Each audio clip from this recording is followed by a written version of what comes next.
Har doim shu shirinlikni ko'rsam, yoshligim esimga tushib ketadi, chunki 14-15 yashar paytlarim aynan shu retsept asosida tayyorlab, magazinga sotuvga chiqarardim. Endi bo'lsa sizlar ham bemalol shu retsept asosida tayyorlab ko'rib, sotuvga chiqarsanglar bo'ladi. Birinchi bo'lib tuxum bilan shakarni aralashtirib, sut solib yana bitta aralashtirib qo'yamiz.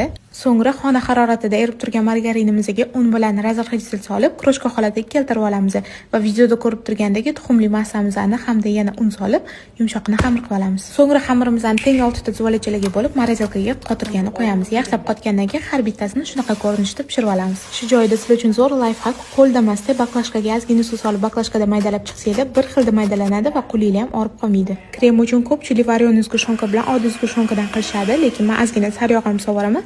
Sababi 2-3 kun o'tsa ham muraveynikilar qotib qolmaydi, yumshoqqina bo'lib turadi.